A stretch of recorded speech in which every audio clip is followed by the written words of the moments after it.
Hey, good morning, everyone, and welcome to another summer success story brought to you by Work Nicer. I'm just going to show up their little thing here, like just to give them a nice little plug. Alex and his team.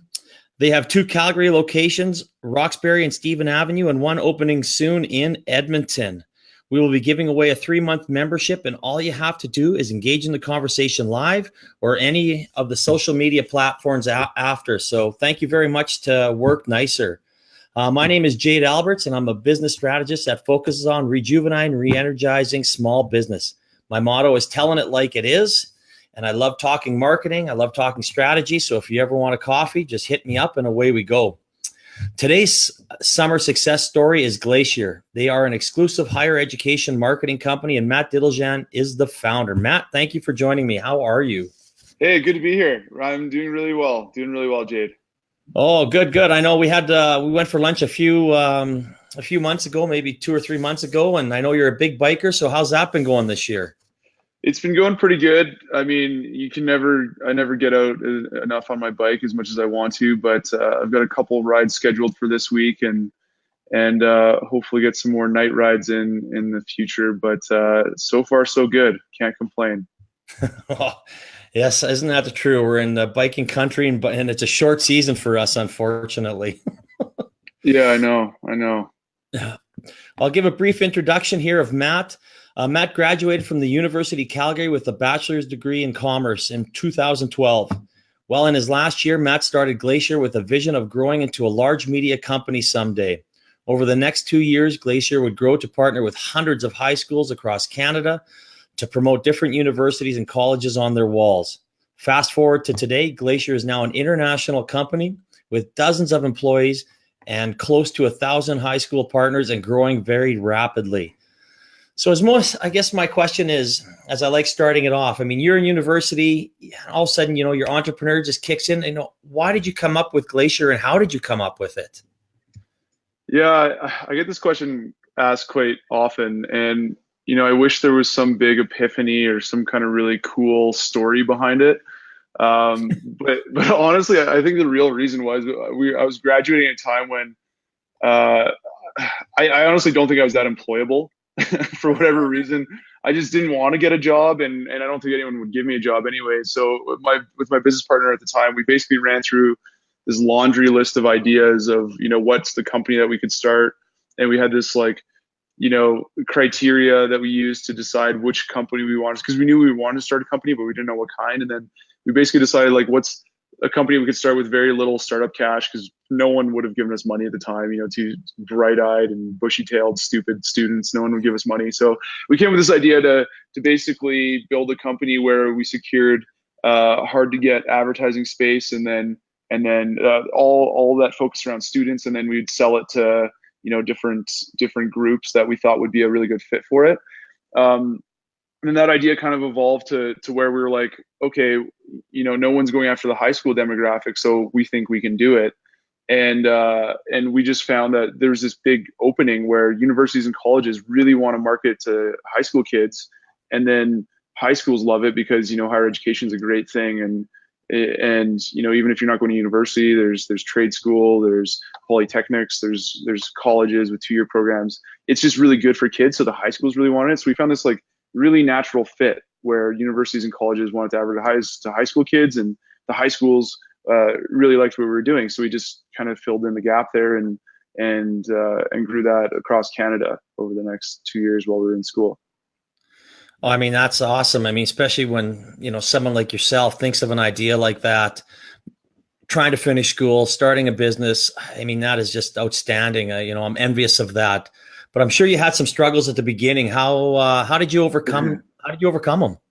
Yeah, it's funny when you're saying I was envious of that. I was just thinking to myself, like, you shouldn't be, because it was a total grind. Like, it sucked. It was awful.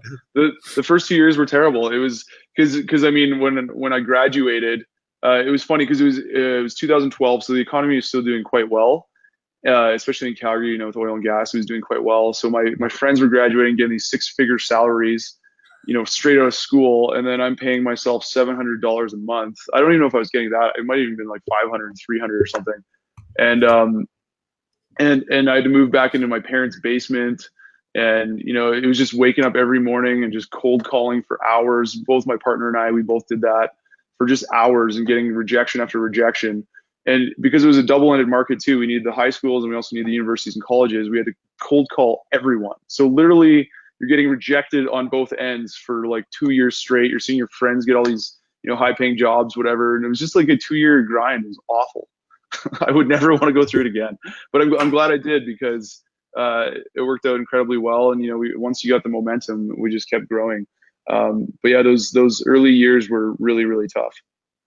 I mean, you are my third guest now on this, and it is, it's hard to tell people that, the struggles that someone goes to. And, and I really appreciate your honesty about that, because it does take a lot to give up a lot. And a lot of people just say, you know what, screw it. I'm just going to go get that big salary and give up on my, on my dream. And, kudos to you to doing that. So, I mean, I know you kind of mentioned, it took you a few years to get over the hump, but what was that first account or first experience at saying, oh, this is working. I can make this work?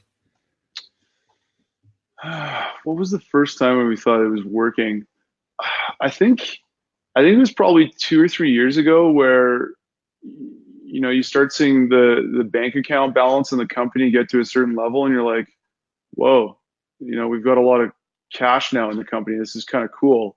And we have the security. We can start hiring a bunch of people. And, when you have a cash flow forecast for 12 months out and it's looking really pretty and you can start drawing from the company and whatever. I think that was kind of the moment where I think once we had the cash in the bank account, it's like, wow, this is actually working. Like we know that we're going to exist in a year, let alone like thrive. But like in those first, especially with our business. So it's still to this day, like, cause we're on basically the academic calendar and all the universities and colleges, they have their budgets renew usually around July. So they start doing their planning July, August. So we still to this day don't know who's going to sign for the year until like, the end of August. So every year we basically we go to zero and we're not sure what kind of revenue we're going to get for the year. So you're just like always like, tossing the coin and hoping that it lands on heads. And so you really have no idea, like for those first 3 years, every year I remember, or every August, I remember coming in the office and being like, I'd look at my team and be like, I don't know if I can be able to keep you guys here for the next, 5 months. But now like we have enough cash security and enough financial stability where, we can start really planning like 3 to 5 years out. And we didn't get there until probably like 2 years ago, where we had enough stability and security in the cash flow where we could start making those kind of plans. Well, I mean, that's so I guess just to expand on that one a little bit. So what is your, success or retention rate for some of these high schools and university? Once they get in, do they see a really good value in what you offer? Yeah, I think our client retention rate is probably, 85, 90%. Wow. If we start working with a client, they'll be with us for a long time. I mean, we've only been around for like 5 years. So our client life cycle, is probably somewhere in the range of 3 to 5 years. So chances are if we start working with the university or college, they'll keep working with us because we just offer a product that's not really out there. And we've kind of built our brand as the experts in youth and student advertising. And we started branching a whole bunch of other things like influencer marketing and digital advertising too. So our clients really love that we have that hyper niche focus because no one else really does. And we've just really become the best at advertising to youth. So universities love us. And yeah, we have a really good retention rate. Oh, that is 85% is an outstanding number. So I guess now, you said almost 6 years you've been in business, 5 years. How has your marketing changed since you've started? What do you focus on now that maybe you didn't back in when you started? Well, probably the biggest thing is we actually do marketing now. when we first started, we didn't do any marketing. Our entire marketing plan was cold calling, and we didn't really start changing that until probably about a year ago. So I hired on a friend of mine who's now our general manager. He basically runs the day-to-day of the company. And he was always pushing, guys, we got to do marketing. We can't just do cold calling and outbound sales. Like we've got to do some marketing. So he really advocated to go to trade shows and things like that. And then, this was around the time where I was telling you, like we were cash strapped and I wasn't really sure if, we should invest in this. And then we were finally like, okay, fine, we'll go to a trade show. So we sent him down to a trade show, and he's had phenomenal results. So we've continued to invest in trade shows. And then we recently hired a marketing consulting company to come on board and really take a look at our marketing. And then we just unrolled HubSpot, which is marketing automation and CRM software, and it's phenomenal. Now we're doing webinars and we're doing all kinds of white papers, blog posts, content generation. I'm speaking at a bunch of different conferences and stuff. And the inbound leads that we're seeing is just crazy. Like, one of our marketing goals this year is to get 50 inbound leads for the whole year. Last year, I think we got about 10. This year, we're bumping up to 50. And I think we're probably like almost a third, if not half the way there already in our year end. Like, we're only in our first quarter for our fiscal year. So yeah, I wish we would have started doing this years ago, having an inbound strategy, because yeah, I always just kind of assumed that B2B marketing, was not as possible. But once I started seeing, like, I always assumed B2C marketing, business to consumer, was way more, feasible. But once I started looking into business to business marketing and realizing that you can actually build a brand and you can do, AdWord campaigns and LinkedIn campaigns and whatever, and if you have an integrated strategy, it can actually work, and seeing the results now, I wish I would have started with this inbound strategy a long time ago. No, I mean, that's, I know with Nathan's, trade shows was a big part of us growing across Canada as well. And some people have such a negative attitude towards trade shows right now. But I always share that, you cannot get in front of that many people in that short period of time to get your brand out there. And that's good to hear. Thanks for sharing that. For sure. And it's amazing what we found too with trade shows and or even just like taking clients to lunch, whatever.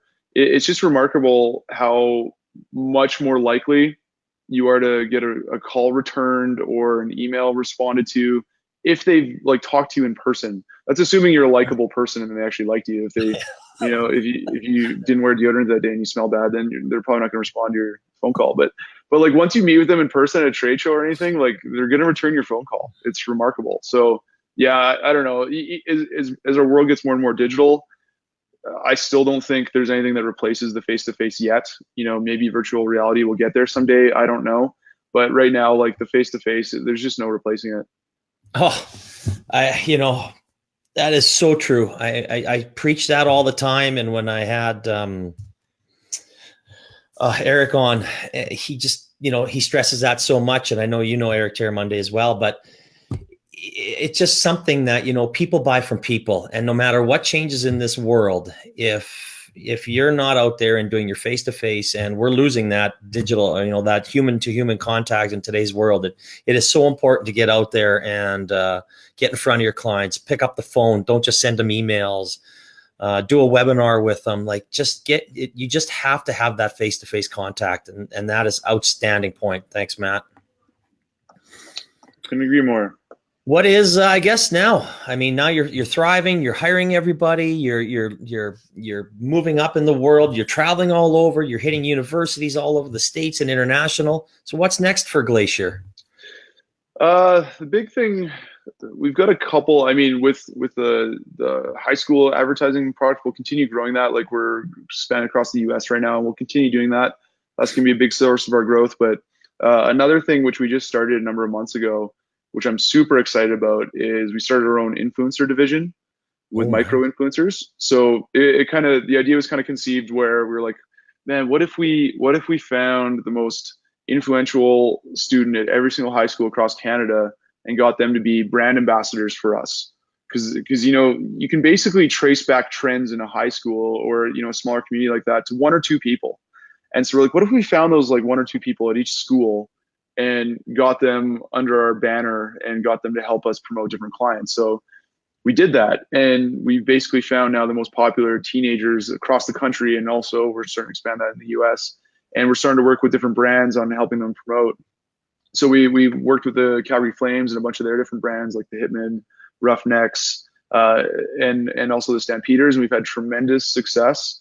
And we're just starting to scale that business now. We just hired on a couple more team members to run that and really start growing that. But now we're starting to look at other brands that aren't just education, but other brands that really have a focus on the teenage demographic, like the 15 to 19-year-old demographic, and trying to partner with those brands and really help spread their messages to the youth demographic. So I'm really bullish on that division of the company too. I think that's going to really be huge for us. We've already executed a bunch of campaigns in the higher ed space, and like I mentioned with the Flames, we're doing one with Service Credit Union right now as well. So I think that's really going to explode for us because influencer marketing is just so effective. And and like I said, our focus has always been with the youth or student demographic. So having that hyper niche focus, I think, really sets us apart, and we're offering something that no one else can really offer. So I expect that to grow substantially in the next year. Oh, and these kids coming out of high school or that are still in high school are so much smarter than when I was in high school. They are. Like, I hear it all the time where people discredit these Gen Zs, and these kids are, you're right, because they have had access to Wikipedia since day one, you know, like we never had that. So imagine, you know, having another 15 years or whatever, having access, like imagine how much more stuff you can learn. That's assuming they go on Wikipedia and not just look at cat videos or whatever. But just the access to information that they've had their entire lives, like they're so much more informed and aware, and they just know what's going on. They're so savvy. No, I agree. I don't even think there should be generations anymore. You should be hired on regardless of age. It makes no difference to me. Yeah. So I guess last question here, Matt, before we wrap it up. I guess if you're going to give one piece of advice for a new business or a startup, what would it be? Ooh, new business or a startup. Someone who's just getting started, you mean? Yeah, you know, maybe they're a year in and, you know, you shared some of your struggles with us and what you had to do. Like if you were to say, you know what would it be? I would say test assumptions as fast and cheap as possible. I wish early on we would have, you know, because I had another business which we didn't even talk about. It was a real estate technology startup, and it failed. And I wish I would have, you know, learned that earlier on about testing assumptions fast and cheap. Assumptions being, you know, this client will pay for this product, or this product solves this need, or whatever. Because businesses really fail for one of two reasons. They either build something no one wants, or they don't have a sustainable method of scaling. And whatever assumptions you're making under those two banners, test them as fast and cheaply as possible. You'll save so much time and money in the long run. We do that now at my company, and we save so much time and money. And I've tried to breed that culture where failure is okay. If you're doing it with the right intention and you're trying to make the company better and your idea doesn't work, great, that's good. You failed, try something new. Absolutely. And as you said, we didn't even get into, you know, talking about your realty app. And I wish we could have. It might be another call for another day. But it's so important for people to, you know, watch their money and do things as cheaply as you possibly can when you start up, because it doesn't grow on trees. It is very hard to come by, and you can only go to certain wells so many times when you're asking for funds. So that's a very, very good point. That is awesome. Well, I appreciate it, Matt. Thank you very much for coming on the show. I'm looking forward to, you know, having another lunch here with you in the next, you know, 3 to 4 months. A special thank you to Work Nicer for promoting entrepreneurship and solopreneurs and small businesses. I mean, you know, their slogan is, you don't need to be alone to grow your business. You can go out there, sit around other like-minded people and help each other out. So thank you. They have 2 locations in Calgary, the Roxbury, Stephen Avenue, one opening up in Edmonton. And again, please engage us, send us direct message. If you have any questions for Matt, you can go through my website. The Glacier website has been up there. So again, Matt, thank you for your time again. And I'm looking forward to chatting soon. Thanks a lot, Jade. Have a great day. You too. All right. Bye-bye.